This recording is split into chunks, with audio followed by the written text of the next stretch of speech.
Hi guys, welcome back to my channel. So this video is serving as your perfect or ultimate wedding planning 101. Okay, now let's get into it. I'm going to delve into those mistakes that you can avoid and how to give yourself the perfect dream wedding. And this is definitely for every budget. Okay, now let's get right into it.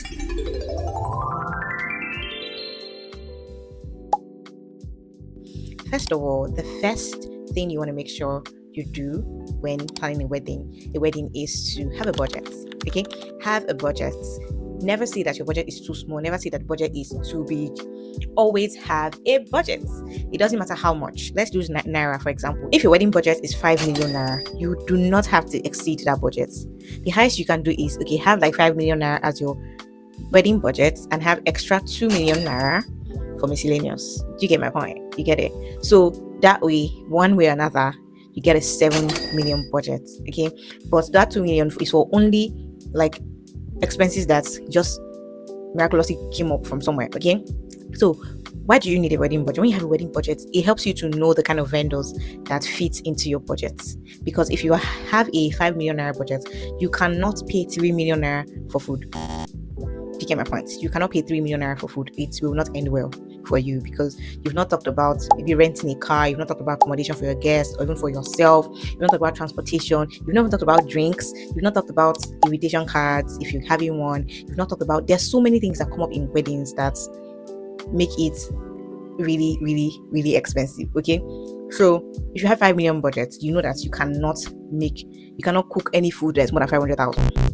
Like if you have a 5 million budget, any food that's more than 500 to 800,000, run away. Do you get my point? So when you have a budget, you are able to know the kind of vendors that fit into your budget. Okay, so next is choosing the right vendors. So for me, right, I prioritize choosing vendors that work for me. I prioritize, when I mean work for me, like our values align, right? I'm a woman. If I text you and say, oh, I like your work, right, and I would like you to photograph my wedding, and the next thing you're saying, oh, I like your DP, it's so beautiful, blocked. Like straight up blocked. Because which one is I'm so beautiful? What's your business with me? Like, you're coming to my wedding to work. This is work, not pleasure, right? So in that instance, I already know that this one's value does not align with me. I will not want to work with you, no matter how cheap you are, no matter how good you are. If your values don't align with me, I'm not working with you. Special shout out to my stylist, my my designer and my photographer. This does not undermine other vendors, but these were two vendors that really matched my value. Like when it comes to timing, when it comes to prioritizing their clients, when it comes to respecting their clients, when it comes to so many things that I hold dear, it was also a priority for them to give good quality service. And I like quality service. Don't say, oh, I booked you 1 year ago. So therefore, because it was 1 year ago, things have increased now, so you must behave anyhow now and not give me quality service just because I booked you 1 year ago. That's not my fault. You accepted the money, didn't you? Okay. The next point, I need to check my iPad for that. So the next one is having guest list issues. A lot of times couples struggle with this guest list thing, and it's a little touchy for African parents that you tell them, oh, I just want 300 guests. Oh, I just want 200 guests. Oh, I just want 50 guests. Your mom is, if you're African or even Nigerian, you get it. Your mom is like, I've not finished inviting all the people in my office. Oh, I've not finished inviting all the people in church. I've not finished inviting all the people in here and there. So at the end of the day, they're like, oh, 50 guests is too small. Can you increase the list? Let me tell you, know your budgets and know the amount of people that you want. Because at the end of the day, even though we like to say, oh, it's our parents' wedding. Look, it's our parents' wedding, it's your wedding, it's everybody's wedding. It's your parents' wedding, it's your wedding also. Do not seclude yourself from that. Because not that you should go ahead and disrespect your parents, not that you should go ahead and just let them do whatever they like. Because on that day, if you allow them to do whatever they like and you don't like it, you will not be happy. You get, and you need to be smiling and you need to be happy on your wedding day. Everybody needs to know you as a happy bride, as a happy groom, not the grumpy bride or the grumpy groom. Do you get my point? So this guest list issue is a little touchy. Like I said, know your budget, know your limits, communicate that budget and your guest list respectfully to your in-laws and respectfully to your parents. One way or another, this is saying, I'm saying this in hopes that you are marrying into a good family, in hopes that you are from a family that your parents love you. Because if you're not from that kind of family where they love you, that is another discussion for another day. But it's expected that your parents, if they're going to be part of your wedding ceremony, they at least have some kind of love for you. So hopefully they're able to shift some kind of grounds for you. So rules to choosing guests. If I haven't spoken to you in over 6 months, what are you doing at my wedding? If I haven't heard from you in over a year, what are you doing at my wedding? If I haven't seen your comments on my post in 3 years, or you've never liked a picture of my, like, we don't have any sort of rapport at all, what are you doing at my wedding? Why am I inviting you? What's my business with you? Do you get my point? Like, a lot of people after my wedding, a lot of people were offended and they were like, oh, you didn't tell us you were getting married, we would have come. The thing is, first of all, my wedding had a lot of complications. It was shifted from one time to another. It was shifted, like, that was the third. April was the third date that we picked. We had shifted from May to November, from November to April. So to tell you that for like a year, I was not in the mental space to be thinking of who I was inviting, who I was not inviting. It was like maybe like a month to my wedding, I started thinking, oh my God, I need to invite people. And if I haven't seen your message on my phone for a very long time, I will not remember to invite you. Do you get my point? And trust me, no matter how many people you invite, even if you do an open wedding that you say not strictly by invite, because mine was strictly by invite, not strictly by invite, like everybody should just come, like an open invite, right? People will still tell you that they were not invited. So you just have to be satisfied in your heart that you have done your best, because people after your wedding, people are going to be angry with you, people are going to carry their face, people are going to not smile with you, people are going to feel like you don't like them, a lot of things, people just have a lot of feelings around weddings. So just be prepared, choose what wisely, because you also want to be seeing people that you like at your wedding. Because your parents' guest list, I'm not sure you can control it. You can't control the kind of people. You can only control the amount. You can't control the kind of people that they invite, but you can control the people that you personally invite. So do that very well, do that wisely, okay? And don't feel guilty about it. It's your day. If you even say it's only you and your husband and your siblings and his siblings and his family and your family to do the wedding, my dear, do it and be happy. Because there's what's life after wedding. Okay, all right. So next one is overlooking vendor contracts.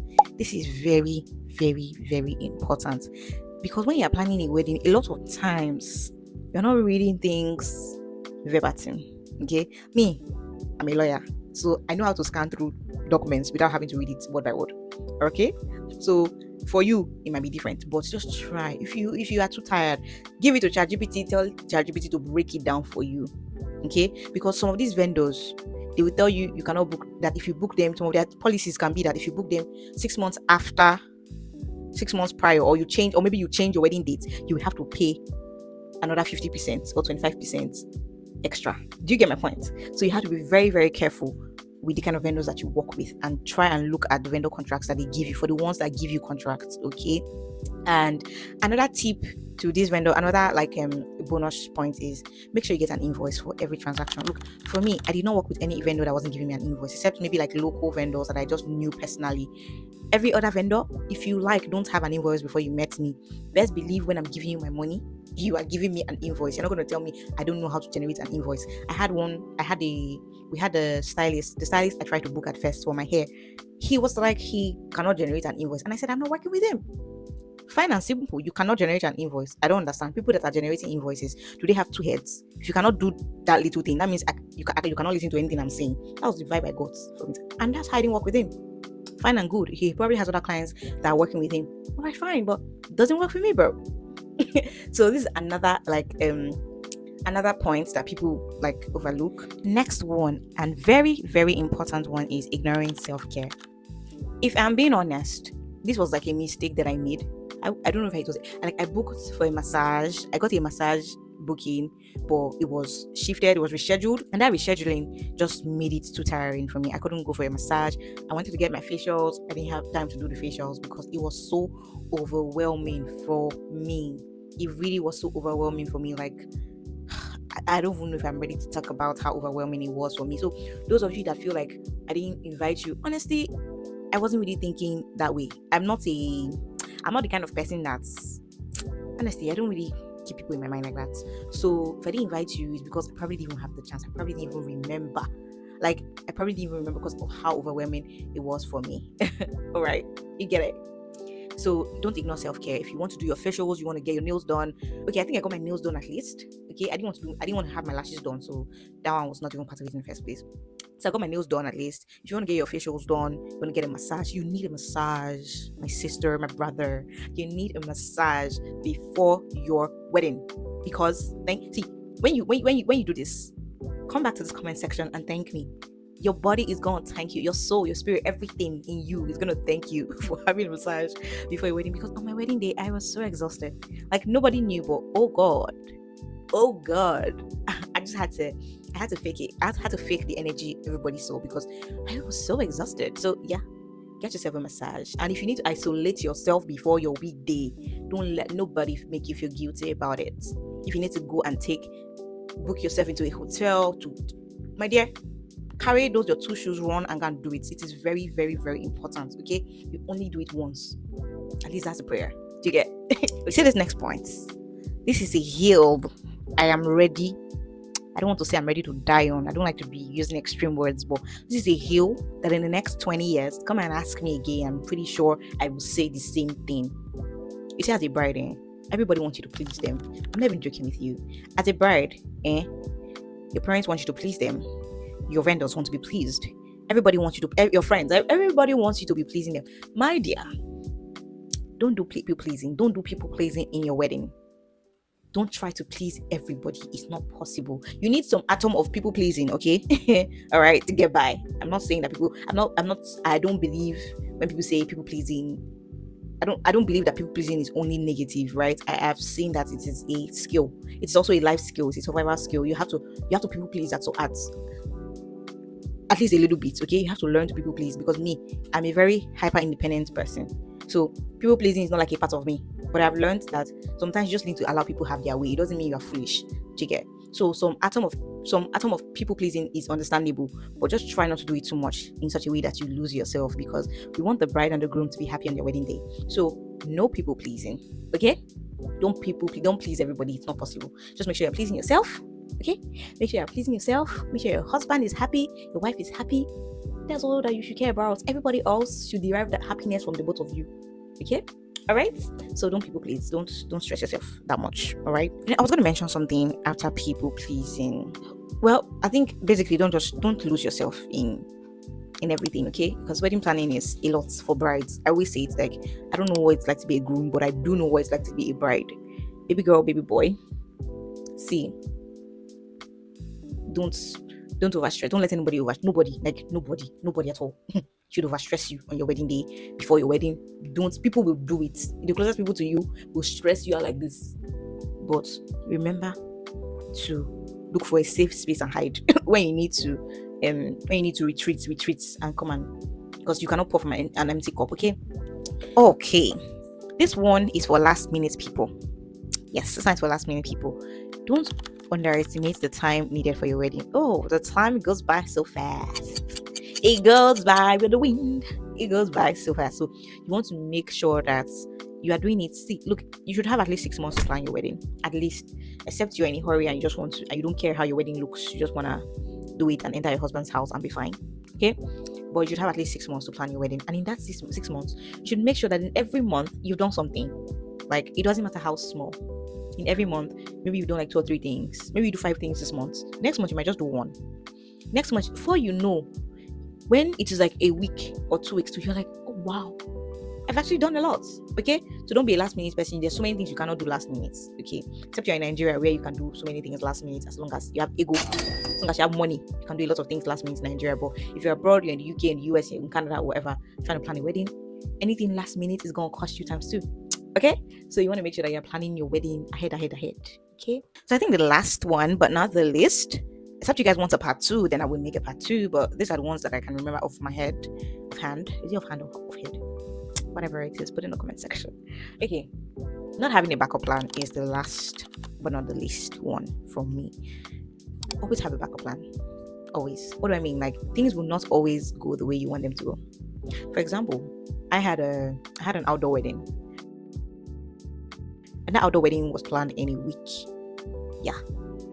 And the place where I was supposed to do the outdoor wedding, the decorators were giving me some issues. Were giving us some issues. God knows that if they did not do it, I had somebody else to do it. Do you get my point? So always have a backup plan. Another bonus point is detach from what is happening on the wedding day. I say this with love, and I say this knowing who I am. I am easily distracted. Like, things distract me a lot. But you see, on my wedding day, especially my white wedding, oh my God, I was in heaven. I didn't care what was going wrong, what was not going wrong. What I knew was that I had put things in place so that everything can go right. So anything that was going wrong, I can't keep myself at this point. I had done everything I needed to do. And so on my wedding day, I just came to enjoy myself. Basically, that was all that I wanted to do, enjoy myself. I wasn't trying to do anything else other than enjoy myself. So on my wedding day, I did that. I danced and danced and danced so much that I didn't even eat. I didn't eat on my wedding day. I didn't eat on my trad day. I didn't eat on my white wedding day. So that's how much I enjoyed myself on my wedding day. So, lovelies, except you want a part 2, or you want me to talk more on my wedding planning, on how I did everything, that's when I'll be releasing more. But until then, see you next time. And if you watch to this part of the video, drop a blue love emoji. Okay, drop a blue love emoji in the comments, and I know that you watched it to this part of the video. And love you so much. Thank you for sticking around, and I'll see you in my next one. Bye.